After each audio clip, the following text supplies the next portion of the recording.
premiers juifs sont arrivés à Schirmeck fin des années 1800, début 1900. En 1900, ils étaient à peu près 80 juifs sur la communauté entre Vich, Schirmeck, Labroek. D'où l'idée de construire cette synagogue, puisqu'à l'époque, ils se réunissaient dans une maison.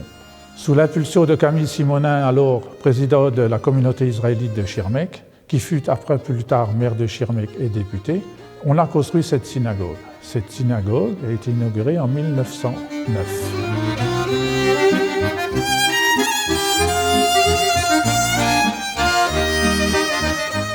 Il a été relaté aussi dans un journal de Francfort qu'il y avait une très bonne entente entre la communauté juive de Schirmeck et la communauté chrétienne.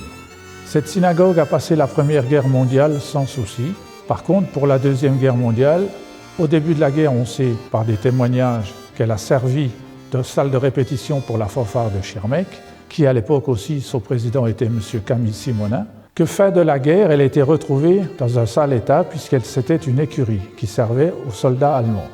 Donc jusqu'à fin des années 70, elle a encore fonctionné et aussi grâce aux enfants de la colonie de vacances juive Henri Lévy qui se trouvait sur la colline en face. Justement, sur la colonie juive, nous avons inauguré aussi en 2022, le 26 juin, une plaque commémorative où elle se trouvait, puisqu'aujourd'hui c'est un lotissement.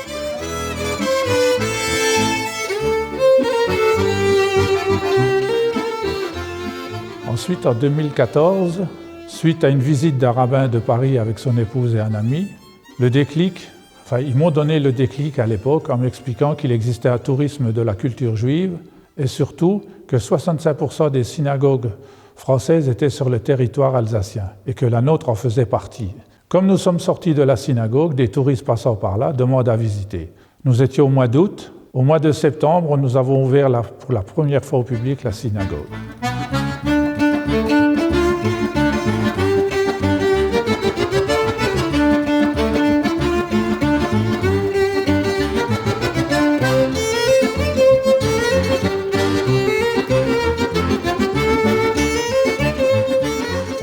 Avant de vous parler de l'intérêt de cette synagogue, de la synagogue pour la ville de Schirmeck, je voulais vous faire un petit historique. Donc cette synagogue a été inaugurée en 1909. Suite à cela, en 1999, elle a été inscrite au monument historique. En 2004, la ville de Schirmeck a racheté à la communauté juive cette synagogue à l'euro symbolique. En 2007, nous avons fait dans un premier temps des travaux de mise hors gel, hors d'eau, hors d'air cette synagogue. Et en 2021, c'est là que nous sommes rentrés dans des travaux de remise en état de l'intérieur. Donc par rapport à ces travaux en 2021, 2022, 2023, ce sont des travaux qui ont coûté à peu près 230 000 €. Mais sur ces travaux-là, il y a 80% de subventions qui sont venues abonder ces travaux. Donc dans les financeurs, on peut citer quand même les financeurs les plus importants sont l'État, la collectivité européenne d'Alsace, la Fondation du patrimoine, le mécénat. On a eu un fort mécénat pour le financement de ces travaux et aussi la communauté de communes. On a été choisi au niveau de la Fondation du patrimoine. On a fait partie en 2021 des 10 communes au niveau français, au niveau de la France, qui ont été choisies pour justement avoir un financement supplémentaire de la Fondation du patrimoine. Donc on a eu le prix engagé pour le territoire et ce prix a quand même ramené 100 000 € de subvention au niveau de nos travaux. C'était quand même quelque chose d'assez exceptionnel, ce n'est pas des choses qui arrivent tous les jours, donc je tenais quand même à le noter. Et merci à la Fondation du patrimoine d'avoir soutenu notre bâtiment.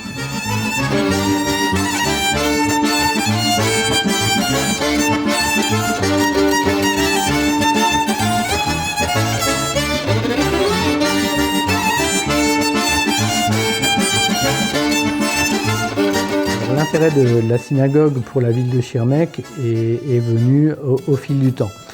C'est vrai que dans un premier temps, ce bâtiment qui a été racheté à l'euro symbolique en 2004 avait un intérêt pour nous au niveau patrimoine. Ça fait partie du patrimoine de la ville et c'est vrai qu'architecturalement, cette synagogue apporte une plus-value dans notre commune. Donc déjà, on avait cet intérêt-là de préserver du patrimoine et ça fait partie du rôle des communes aussi de préserver le patrimoine existant. Donc ça, c'était la première chose. Mais c'est vrai que lors des travaux de mise en sécurité, on va dire, de ce bâtiment, pour éviter qu'il se dégrade, on s'est rendu compte de l'intérêt d'une part de la population, où il y avait beaucoup de questions qui se posaient sur ce bâtiment, mais aussi de l'intérêt touristique que pouvait avoir ce bâtiment. Donc c'est vrai qu'on a eu beaucoup de questions et on voyait que petit à petit, il y avait des choses qui évoluaient positivement. En 2004, déjà en 2004, on s'est dit qu'il fallait quand même faire quelque chose de ce bâtiment. Donc cet intérêt s'est aussi accentué par la création de l'association des Amis de la Synagogue, où on a vu une multitude de personnes d'horizons différents qui s'y sont intéressées et vraiment fortement. Suite à cet intérêt-là, on s'est rendu compte que touristiquement, il y avait vraiment une forte demande à ce niveau.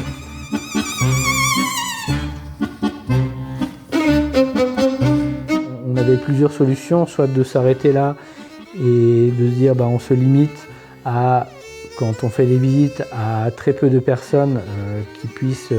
on avait une vingtaine de personnes maximum qui pouvaient visiter ce bâtiment, ou sinon il fallait qu'on rentre dans des travaux supplémentaires pour augmenter, on va dire, la capacité d'accueil et la sécurité dans ce bâtiment. Donc vu les fortes demandes qu'on avait et vu la passion des personnes de l'association, et aussi je vous avouerai qu'au niveau de la ville, au niveau des élus, au niveau des services techniques, on s'est vraiment intéressé à ce bâtiment. Et vu tout cet intérêt de tous, on a décidé d'aller un petit peu plus loin dans la restauration. Donc cette restauration, comme je vous le disais auparavant, on a eu un fort subventionnement. Quand on a commencé à chercher comment on pouvait avancer sur ces travaux-là, on s'est rendu compte qu'on pouvait soulever plusieurs leviers qui nous ont permis d'aller beaucoup plus loin dans cette démarche. Donc aujourd'hui, on est fiers d'avoir un bâtiment maintenant qui a été bien rénové, qui sert régulièrement à des visites, qui sert régulièrement à certaines manifestations. Et voilà, aujourd'hui, on se retrouve, on va dire, quasiment... Je ne veux pas exagérer, mais les seuls gros travaux qui resteraient encore à faire, c'est voir au niveau de l'arche qui est située donc au fond de la synagogue. Cette arche-là, on aurait peut-être un besoin d'une remise en peinture de cette arche-là, qui est vraiment toute une symbolique au niveau de la synagogue. Et on a peut-être des pistes de réflexion à ce niveau-là et à voir comment on peut avancer sur ce point.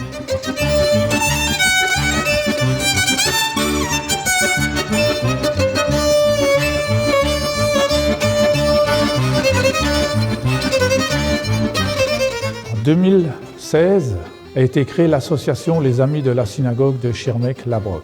La même année, j'ai pu recevoir un monsieur qui venait d'Israël, qui me dit avoir des choses à me dire. Ce monsieur me raconte que son grand-père, rabbin, aumônier, est arrivé avec les soldats américains en janvier 1945 pour libérer Schirmeck. Bien sûr, en tant qu'aumônier et juif, il a voulu voir la synagogue. Synagogue qui, justement, était là, une écurie. Comme il était devant la synagogue, un jeune de Schirmeck vient le voir et lui remet des rouleaux de la Torah. Rouleaux de la Torah qu'il avait sauvés un soir, que les soldats allemands brûlaient tous le mobilier de la synagogue à l'extérieur. Il savait par un ami juif que le plus important dans une synagogue, c'était les rouleaux de la Torah. Donc il avait sauvé ces rouleaux de la Torah et les avait cachés chez lui pendant tout le restant de la guerre. Donc il les a remis à cet aumônier. Cet aumônier a fait sa vie plus tard. Il avait été au Maroc, en Suisse, et il a terminé sa vie en Israël. Donc c'était son petit-fils qui était là, qui me racontait cette histoire. Donc bien sûr, j'ai demandé si on pouvait la récupérer. Il a hésité, ils sont partis et plus de nouvelles. La même année, l'association organise la fête des Lumières dans Schirmeck. Et pour ce fait, je me rends chez un commerçant pour distribuer des affiches et on discute de la synagogue. Ce commerçant me dit, en fin de compte, le monsieur qui a sauvé les rouleaux de la Torah, c'est un monsieur de ma famille. Justement, il a écrit un livre. Donc je m'empresse de rechercher ce livre. Et dans ce livre, effectivement, il relate cette histoire de la Torah. Bien sûr, plus de nouvelles de la Torah. En 2018, notre trésorier Jacques Boadana se rend en Israël pour une association caritative qu'il représente. À Jérusalem, dans une petite salle des fêtes, il fait un discours et bien sûr, il ne peut pas s'empêcher de parler de la synagogue de Schirmeck. C'est là qu'un monsieur, Jacques Assouline, vient lui taper sur l'épaule et lui dit « Mais cette Torah, elle est chez moi ». Donc ils se sont mis d'accord pour qu'elle revienne vraiment à Schirmeck, chose qui a été faite en 2022, le 4 septembre.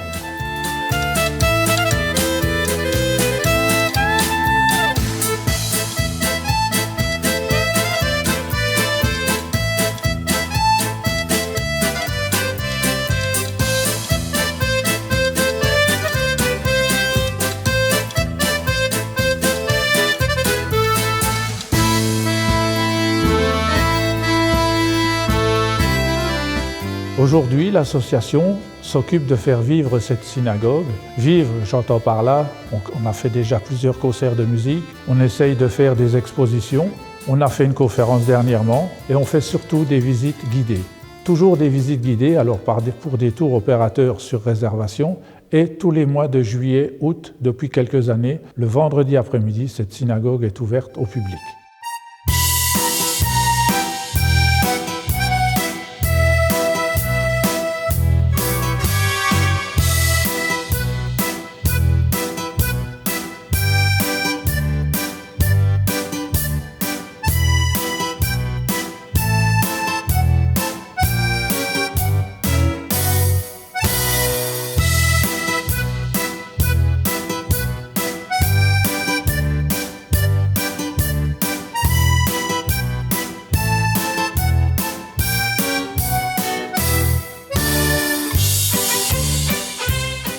La synagogue est un bâtiment qui a été classé en 1999 au patrimoine des monuments historiques.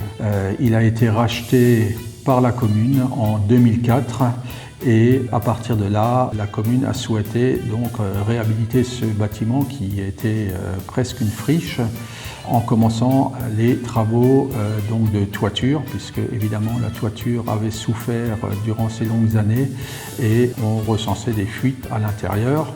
Elle en a profité également pour reprendre donc les enduits extérieurs et elle est restée comme ça jusqu'en 2022 où là les travaux intérieurs ont commencé.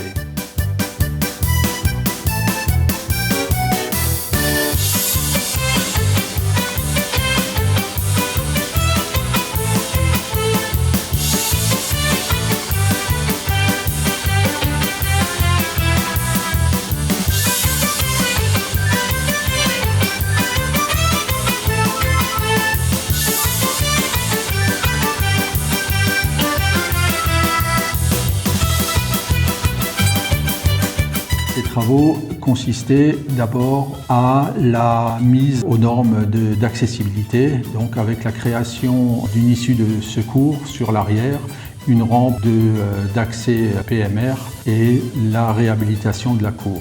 Des travaux d'assainissement et d'eau potable ont également été réalisés puisque c'était en très mauvais état. Puis ont débuté les travaux intérieurs. Ces travaux intérieurs consistaient d'une part à la réparation donc, du plafond en bois qui avait été donc endommagé par les différentes fuites d'eau qui avaient pu y avoir les années précédentes. Donc il a fallu évidemment avec l'architecte des Bâtiments de France reproduire ce plafond à l'identique. Pour cela donc les menuisiers ont repris exactement le profil des lambris qui étaient au plafond pour les reproduire. Et le peintre ensuite les a remises en couleur là aussi d'une manière identique qui fait qu'aujourd'hui entre l'ancien et le nouveau on ne remarque strictement aucune différence. Les travaux intérieurs consistaient également donc à reprendre tous les enduits et les peintures intérieures. Donc là aussi des recherches de couleurs ont été effectuées pour utiliser les mêmes couleurs qu'il y avait à l'époque. Le mobilier a été complètement restauré et les couleurs ont été reprises aussi à l'identique avec toutes les archives qui avaient pu être retrouvées à ce moment-là. Ça a été un gros travail aussi. Il y a eu le chemisage du conduit de cheminée pour pouvoir remettre un poêle à bois, et ceci dans les normes actuelles. Voilà, il y a bien sûr l'électricité également qui a été remise aux normes, et la restauration des luminaires. Donc on va dire qu'aujourd'hui, l'ensemble de ces travaux ont permis à la synagogue de retrouver l'esprit de l'époque.